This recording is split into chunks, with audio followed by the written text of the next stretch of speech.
I remember the first session where I took my headphones out and I put them on my desk and I said, holy shit, this is crazy, because I thought I worked for 2 hours and I worked for 30 minutes. The water's fine, homie, jump into the deep end. Sow it, you will reap it. We're talking how to start it, how to grow it, how to keep it. Take a deep breath. You are now rocking with founder. Hello, today we got Dan Clark from Brain.fm, tool some of you might use. I use really peaceful way of kicking this off. Dan, welcome to the pod, first of all. Thanks for having me. This has been great. Awesome. And so our icebreaker, appropriately, is what is your happy place? Like when you close your eyes, maybe in a meditation, or just if you're having a tough day and you go to like a happy place, what is that? Taylor, do you want to start us off? I was hoping you would start. My happy place is in nature. So I think that there are two places that I think. So one is on a peaceful beach. I really enjoy not the hectic, crazy beaches, but just the nice, peaceful beach could be, so that's one. And then the other one is hiking. So I like coming down the mountain, not going up the mountain, right? So let's say the last half of the hike when, just summited, maybe had a little bite to eat and feeling good, and then just kind of coming down. And I like the thoughts that come to me during that time, because oftentimes I'm doing that kind of quiet. Michelle, my wife, does them a lot. We do them together, but we'll be quiet a lot of the time. And it's kind of a happy place for me because I'm in nature, and also I get to think and get some time for deep things. So Flavio, what about you? Yeah, so I guess, now that I think about it, maybe nobody's happy place is like in a cubicle in an office with neon lighting. But so same for me, I'd say specifically though, I've been to Hawaii one time, and the beach had turtles just hanging around. And like you said, kind of that raw nature, amazing sort of setting, the sunset. It's just, I don't know, I've never seen anything so beautiful. What are you, Dan? Yeah, well, I wish I could say I went to Hawaii to say that. It's funny. I definitely say nature too. I think probably an autumn day would be my thing, like where you see the pine cones that come down. When I was younger, my favorite thing was when pine cones come down, you like run over and crunch them. And I love that. That makes me feel so at peace and home. Do they have autumn in Los Angeles? I don't think so. But that's partially why I just moved here. So that's awesome. Well, cool. Let's get going. Look, you're the CEO of Brain.fm. Maybe you could share a little bit on how you became CEO, and then also what Brain.fm is for those that don't know. Yeah, sure. So why don't I start with what BrainFM is, and then I'll tell you my story. So BrainFM, we make music combined with neuroscience to change the patterns in your brain that redirect blood flow to allow you to change your mental state on demand, right? So if you want to get focused, all you have to do is hit play. And then our technology combined with music will basically guide your brain to flow state, into focus zone, into whatever you call it, or relaxed sleep, etc. The way I came across the company, first off, I'm not a founder, right? But I found the company that just started, right?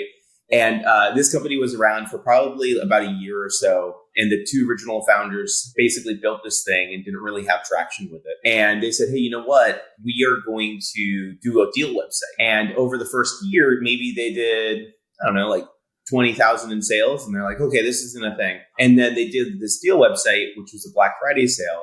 And they did something like $850,000 in a day. Whoa. And they were like, whoa. What's a deal website? Wait, what's a deal website? It's like AppSumo, like these lifetime deals kind of thing. The company changed, right? That's when I came across the company, right? And what was really interesting is for me, I used to always try to find, my flow state, right? And I tried nootropics, I tried, ADHD medication, and it was always like too much, too little, or not dependable enough. And I remember coming across BrainFM and I was like, oh, this is cute. Like I was super skeptical. I didn't think it was going to work, right? I've tried it all. I'm like, whatever, I'll try it, right? I remember the first session where I took my headphones out and I put them on my desk and I said, holy shit, this is crazy. Because I thought I worked for 2 hours and I worked for 30 minutes. And I was like, this is insane. And I remember, obviously buying the deal, but I tried to like break it. Like I would stay up for 24 hours and then focus, still worked. I changed my diet, still worked. I stopped coffee, still worked. And I just remember being so enthralled with this thing because I saw like, if this can do this for me, this can do this for anyone, right? I was just so excited. So I called the guys up or I emailed them and eventually started calling them like 12 times. And I was like, I just want to talk to you guys. I previously, would help companies, do scaling and things like that. That conversation was really cool. And they were, I was telling them, I see the vision, let's do this. And they're like, this is great, but we don't have any money to pay you. And I was like, that's okay. I'll work for free. I'll make it so that you have to pay me, because you see the benefit. And they said, okay. So I worked for free for 3 months. And then, putting fast forward on a little bit, I eventually started leading the tech team, was eventually promised to be CTO, ended up becoming CEO. About 2 or 3 years later, I ended up purchasing the company from the original founders. And it's always been about this obsession, basically, of that one moment and trying to give that moment to them. Because the exciting thing is, compared to any other modality, right? I believe BrainFM is one of the greatest things because you can't normalize to it like coffee. You don't regulate to it. It works every single time. If anything, the effect gets stronger, right? There's just so many applications for life. So obviously you can hear some of the passion coming out from me, but that's my story. And we're still growing and moving from that. Yeah, I guess so. Okay, so this, I love it again. First of all, I don't mean to sound like a skeptic, but a skeptic might say, okay, great. So these sounds can also be achieved on what's that YouTube live thing that they do, like the something girl, Lo-fi girl. Yes. Yeah. Have you ever done that? And it's got like little things moving in the background, and there's this kind of live. So that's like one competitor I can think of. For Spotify's got different playlists. People have their own playlists. There's other apps that do this. It seems to me, well, let's just start there. Like, how do you compete against free YouTube and Spotify when yours costs some money? Not a lot, but it costs, something. Yeah. So great question. Basically, the competition that we have is science. There's a lot we can go into.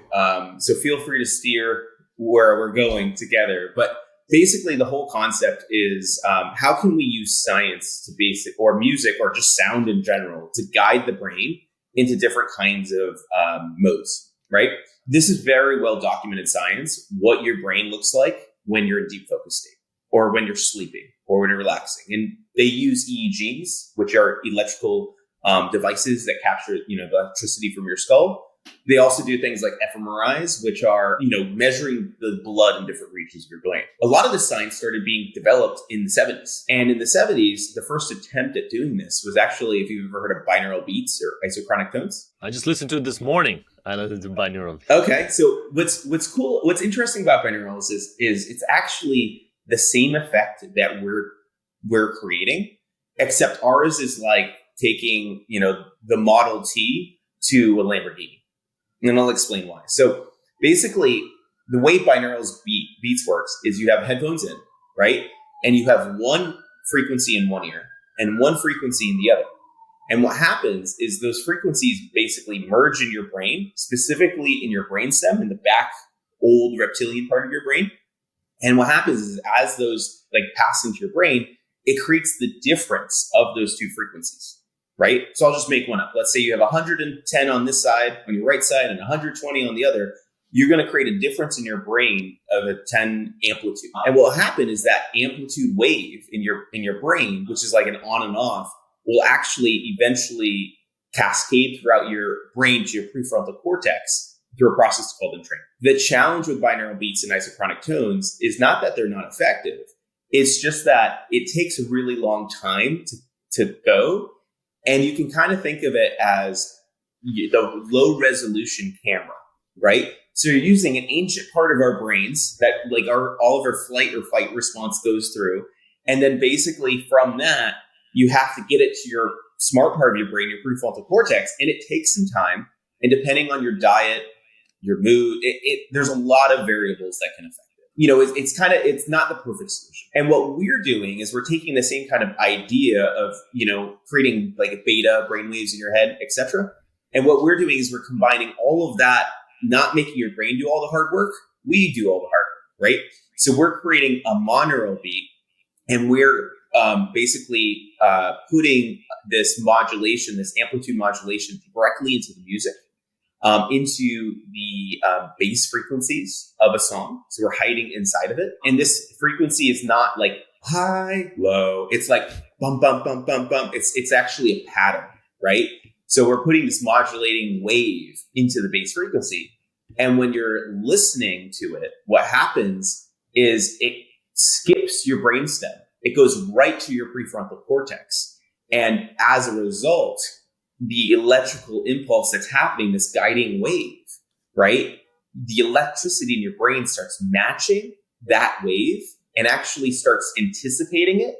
And as a result, the blood flow in your brain starts reorganizing that.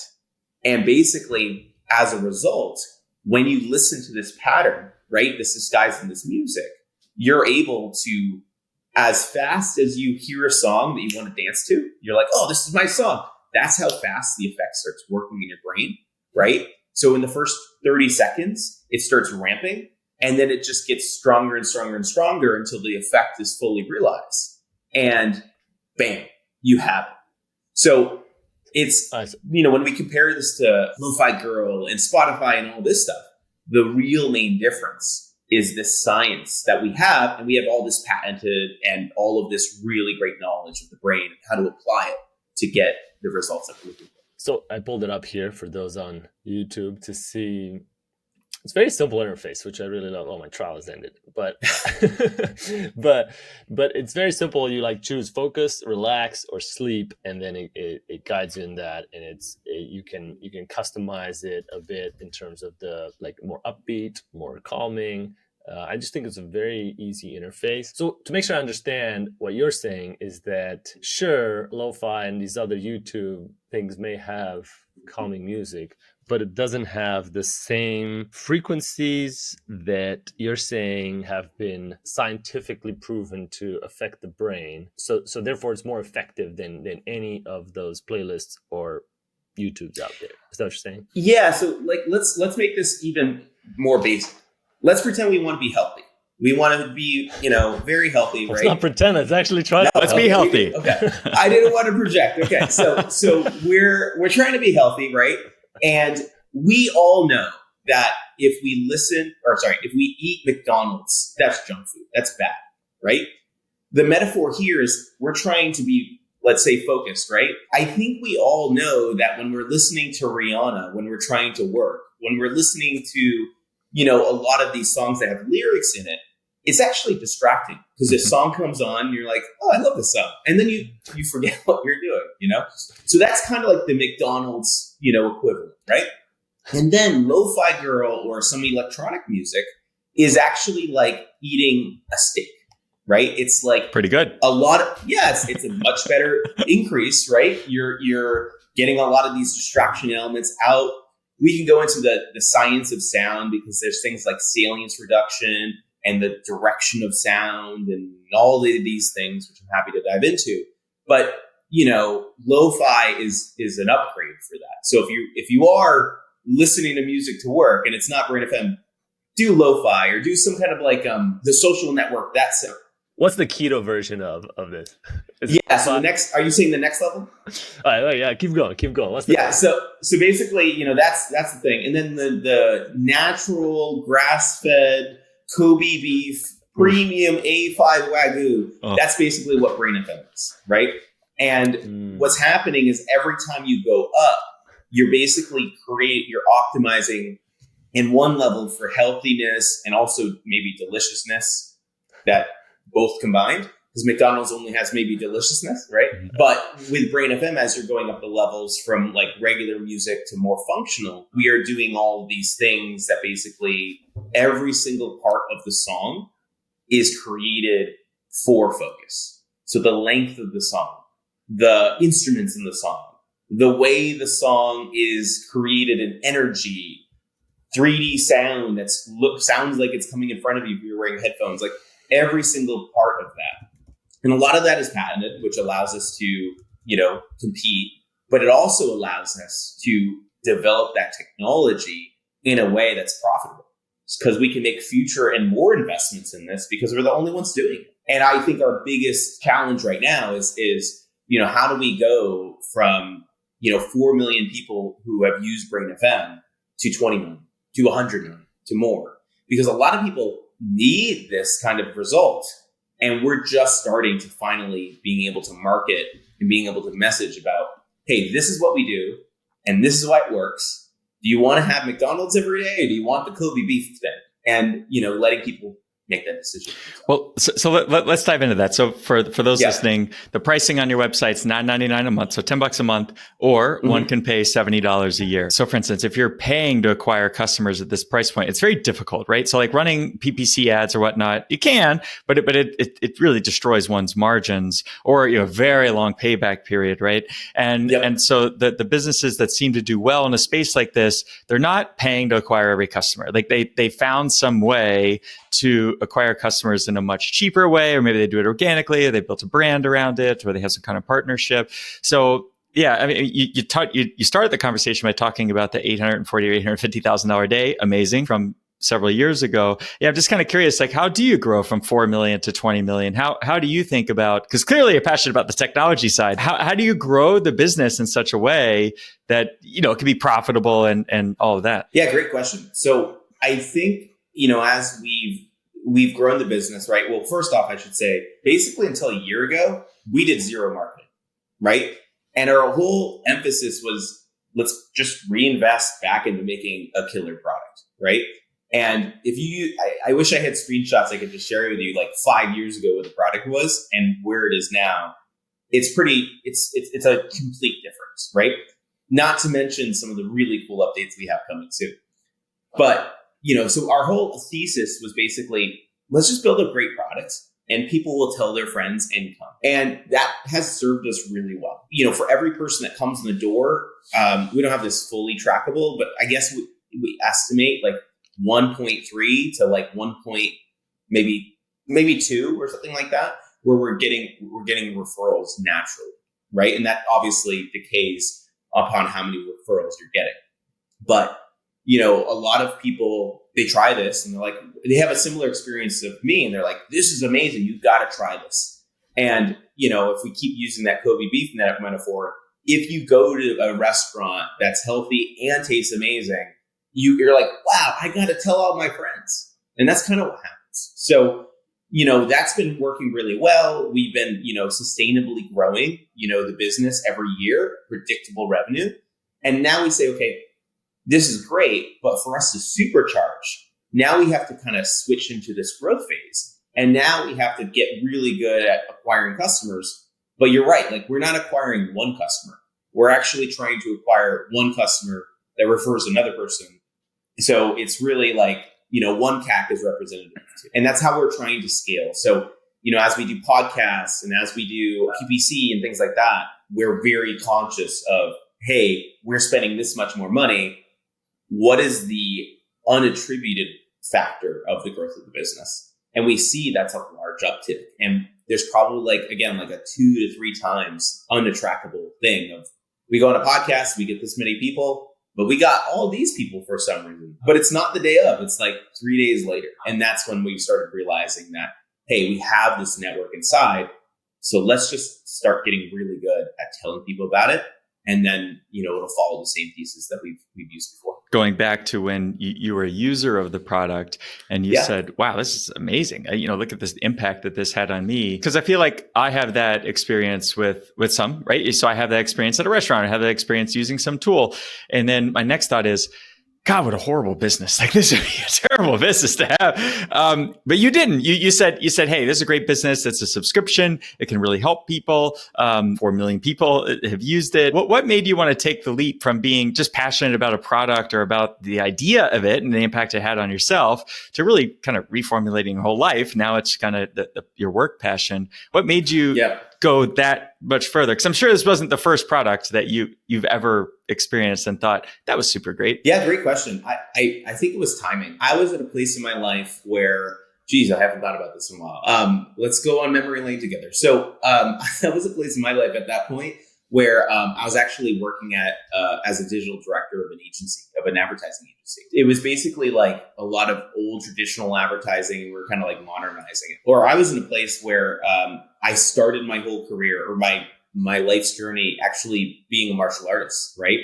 And if you asked me when I was 17 what I was going to do for the rest of my life, it was going to be opening up martial arts. Because martial arts for me, like, I was shy, I got picked on a lot, I was chubby.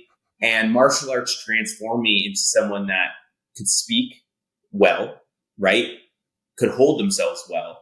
And I really looked at it as the vehicle or the tool that allows people to be their best self. So then my first business was actually making martial arts lead generation websites and, kind of going up from there. And I got into entrepreneurship and engineering and all this stuff because I was like, I can help people.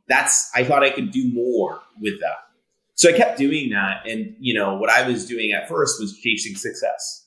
So it went from, doing martial arts websites to an electronic dog business to help dogs, be safe, to, et cetera, et cetera. And then eventually I was doing something that I don't really believe in anymore. I was helping people sell cars and helping people do this. And, while those are okay, for me, it wasn't.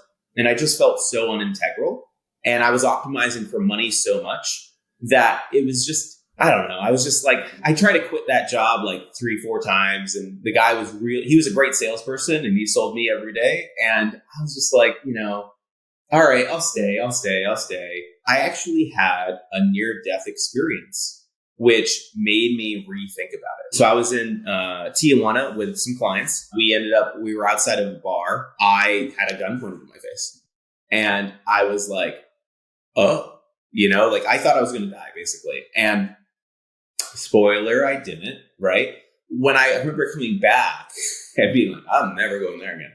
But 2 is I remember just being so, what if I did die? And I recognized that, like, I really love helping people. My first goal in entrepreneurship was to help people solve their problems that they're passionate in. And I kind of lost that. So I remember actually just, quitting my job and being like, the next thing I do is going to be back in this. So then merging that story I told you before and this experience, basically, I remember putting my headphones on and being like, this is it. This is the thing that I'm going to do. So it was timing, I guess. And it was also the opportunity. There was a reason, luckily, that when I called, they didn't have, a lead engineer that was doing this stuff. And that lead engineer didn't happen to have marketing experience and this and that. And everything kind of just fell into place the way it did. If I did it again, I don't know if I'd be in the same chair talking to you guys, but it's always, I think for someone to push really hard in, entrepreneurship, you really have to care or really be obsessed, because you're right. Like I love cooking. I would never be a chef, right? I can't, right? But the people that are badass chefs that are amazing, it's because they're obsessed with it. They love it more than anything else. If we had, hours and hours, I could tell you all the things that have been challenging, and that, that obsession is the thing that gets you over that. Yeah, that's kind of how I landed here. It's awesome. We had before someone who was an engineer and transitioned to CEO. And it seems like a hard transition to make, because it sounds like you're very excited about the product, the features, the science behind it. But then you also have to sell it, which may not come natural to a lot of engineers. But it seems like you are able. I mean, you pretty much sold this on it earlier. So how do you have that balance between product engineering, like geeking out, and then like selling the dream and marketing and being out there selling? I think I'm a jack of all trades. And when I was growing up, people would always tell me that's bad. And then when I became CEO, I eventually realized it's like, wait, this is the perfect job. Totally. Jack of all trades, right? Because you're not a specialist in anything, right? So like I've had some sales experience. I've had some engineering. I've had mostly engineering experience. And I think the transition for me personally, that was really hard, was how do you go from a single person that's used to figuring it out by yourself and doing things to now running a team of people all destined to or trying to go in the same direction. And I'm sure you guys have had this experience, but looking like at CEO Dan now, it's so clear on, hey, everyone needs to have clarity in the business. Everyone needs to know the vision of the business. Everyone needs to know all of these things. And I remember taking over and just having like so much faith in the product, not necessarily faith in the company, like we're going to figure it out. And then having like blind directions of like, oh, let's just try everything because we don't know, And I think that was tough, obviously, but I think that really made BrainFM better because the company was almost founded twice. As a result of that, I've had to learn how to basically delegate, all the classic things, right? How to delegate, how to lead with a vision, how to communicate that vision, how to like lead with my own integrity. When I first became CEO, because there's a very large transition, I basically was like, okay, do I be a classic CEO where I'm like Steve Jobs energy, where I'm like, you guys aren't good at this, like, that's not me. I'm much more emotional. At the same time, you can't be like, oh, it's okay, do whatever you want. You need to create the middle, right? And I think over the last few years, the biggest thing that I have learned in that is how do I lead on why my personality and pairing those together to really create some powerful results. I'm curious, with AI, do you feel like this could generate audio at that level? I mean, I guess your answer is no. But like, do you think there's any chance AI could, I know you have a patent on the technology, but say like AI runs through all your music and then generates new relaxing tunes. What are your thoughts on that? Yeah, great question. I would say no right now. Yes, soon. We don't know how soon that is, right? The way I think about this is that, until we see that an AI can make art like in as effective as we can as a human, right? We're going to keep having humans basically lead the seeding, I guess, of the music, kind of how we build it in-house. So we have really great musicians and they create these soundscapes and they create, all of these kinds of things. And I think as we move in the future, it's kind of like what other businesses are doing, where it's not going to change our business. It's actually going to accelerate it. So now we can have musicians that are making, instead of, 10 stems and building a song and it takes them, 2 hours, or probably more than that, 10 hours or whatever. It actually will maybe do 5 hours or 3 hours or 1 hour. And we already use certain kinds of algorithms to help us already, right? So a lot of those patterns that we're talking about, those have to be synchronized to BPMs of the music and certain kind of instruments in the music to the millisecond, or it doesn't work anymore, right? So if you listen really closely, you can hear a slight, almost like helicopter sound. It's like a rhythmic pulse. That's the effect we're driving, right? And we have to hide it in the music, or you just hear this annoying buzz, right? We have algorithms that basically place that intelligently in the track. We also have this new algorithm that can repeat any track for as long as you want. We have this patented process of basically smart looping. So it takes milliseconds of a song and will basically reorganize it in ways that it will never, repeat. Actually, we have a 9-hour track of like Backstreet Boys as a result of that. So it's really funny. As you think about growing the business from the 4 million used it up to 20 million. It's very impressive. It was super impressive. Like 4 million, I'd be very happy with 400 customers at Signal Insights. So 4 million's, very impressive. As you think about it, what does that kind of look like? So besides like the marketing side, looks like you have some team members, but does it require a lot larger team? Like, does it require money, or like, how do you think of that? Do you feel like it requires a whole lot of capital, or is it, it's a subscription business? Maybe it doesn't require that. How do you kind of think about growing 4x or 5x like that? There's lots of ways I can respond to this. I think largely the way I'm thinking about it is, why don't I go through the different variations of the question? So I think team members, yes, we'll have to grow more of a team. Our current goal is to get to 4x the business, right? So as we look to 4xing, I think it's building a team of specialists, right? Because we still have generalists in the part where people are doing multiple things. And as we grow, we can't help but basically hire the best in the world at, everything from lifecycle marketing to music production to product design, etc. Right?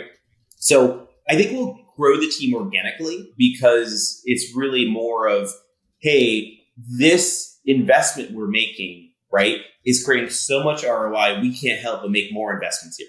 And that could be this mentality of emails, right? Emails are creating a bunch of, it's helping people guide their first experience. It's helping people find the value in the experience so much that our conversion rate goes up.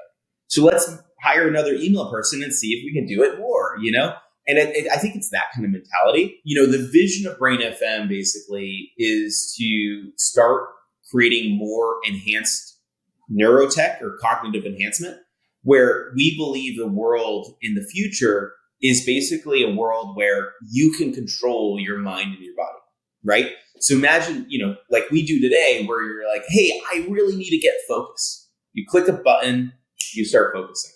Great. How can we make that better? Eventually, we want to do neurofeedback. So we have a patent on this too, which is exciting. But basically, we can take wearable information from your smartwatches or a ring or whatever, and we can actually ingest that, estimate where your brain state is based on your HRV and your GSR and things like that, and then actually dynamically change the music in real time. But is this out? Like, can somebody use this right now? Okay. This is not out. This is something we're developing, right? But just to share the vision, like our flywheel of the business basically is taking discovery, taking science that we invest in or we find, and then organizing it and developing a product that is seamless and really easy to use. So the vision of that would not be like, oh, I have to press all these knobs. It's just connect your watch and we'll do all the heavy lifting. And then it's basically, if we build a product that is so good and works that way, then you're going to tell your friends about it. And then that way we have more subscribers and we can do the loop again. When I look about scaling the business, it's really about how do I turn this flywheel, as many times as I can. And the more I turn it, the bigger the flywheel will get. I like to think about Disney as an example. So Disney bought Star Wars for like $2 billion. They just shared recently that they've made $8 billion from the franchise. How do they know that? Like, they have this flywheel. They say, hey, when we put money here, we're going to lose money. We're going to invest money, I should say, by developing theme parks and creating 3 more offshoots of the movie and all these other kinds of things. And then we're going to sell merchandise. And then eventually they're going to turn a profit. And that's how they can go in and buy Marvel, Star Wars, and these other kinds of companies, because they know when we put an investment here, we can't help but make money from it. And that's kind of the thought that we're having is like, we can't help that if we make an amazing product that works, then we're going to make money from that. So then we can make a better product that works and helps even more people. And then you're going to buy Disney. Maybe, we'll see, But yeah, that's kind of the thought process is like, for us to 4X, for us to keep doubling, what we need to do is have this strong vision and then just be able to spin that crank and make a better product, tell more people about it, and then keep investing. Well, cool. Look, what advice do you have for entrepreneurs starting a new business, maybe even in that space of kind of music, especially kind of in a crowded space where you're trying to be the Wagyu steak of I'm so hungry now. Of the industry. What would you advise early stage entrepreneurs? Yeah, I think the only reason we've been able to stand out in the meditation and focus space and things like that is because we have our own interpretation. Like we have something that lets us stand out, right? Even Lo-Fi Girl, Lo-Fi Girl, like if we think about that, that is a humongous achievement, and the millions of YouTube videos where a Lo-Fi Girl is known, right? Why? Well, it's not because they're lo-fi. It's actually because they have this really unique brand and this really unique delivery and it's great, and that's one of the things I used before I discovered BrainFM, right? I think that for anyone getting into a really crowded space, you have to start with, well, what makes us different from day one to year 100, And if you don't have that really strong thesis, then it's very hard to kind of stand out and to just add in a way to differentiate yourself. Start with differentiation first. And I think that's, what you need to do. I love that. I love the differentiation, because so many, and this went back to the earlier thought around, well, if it's a good product, they'll just come. No, like good differentiation, good marketing, good, like, and thinking about it from the customer's perspective. Yeah, I love that. Totally. I think you need to be different first and then build a good product that accentuates your difference. And then, it all comes upon that competitive advantage. So like start there instead of making the deck up afterwards. Totally. All right, so we'll wrap up with a life hack here. This could be something technical. It could be like something just that you use in your life. It could be something fun. I can start, and then Flavia, and then you, Dan. I just got the new. Well, I got them 3 months ago, but been using them more. The Ray-Ban Meta smart glasses. Flavia, you were the first one to actually show me the original ones that came out. By the way, they got stolen. Somebody stole them in our co-working space. The original Meta. Did you check the camera? It was out of battery because the battery lasted like an hour. Anyway, but the new ones are great. So for those who don't know, you put them on. I got the sunglasses one. My wife got it for me for Christmas, and you have two. It looks like you have two cameras, but really, like, you can't tell. They just look like sunglasses. They look like Ray-Ban sunglasses. And what's neat is that you can just tap this little button. It'll take a picture. You hold the button. It'll take a 60-second video. Or you can look like a goober, like I do, and say, "Hey, Meta, take a picture." And then it'll take a picture. Now, that sounds super dumb, but we were biking around Central Park over the weekend, and I was like, oh, this would be a cool picture. But there's no way. Like, it's so hard when you're biking to take a phone out and, you fall off the bike. So several times I would just aim my face and say, "Hey, Meta, take a picture." And then boop, I get a cool picture. Or, "Hey, Meta, take a video." And then you get to see a video of me from my perspective right up here. And it's much safer than taking it with the camera or with the phone. So I like it. It has a cool little charging case that when you put it in there, it automatically syncs all the pictures and videos to your phone. But what's annoying is that to make it to use that feature, you have to give Meta full location access all the time. And if you disable that in the background, Meta says, "Oh, we can't sync your photos and videos." That's a super obnoxious, like, privacy violation, but whatever. Dark pattern for sure. And I was like, "Accept."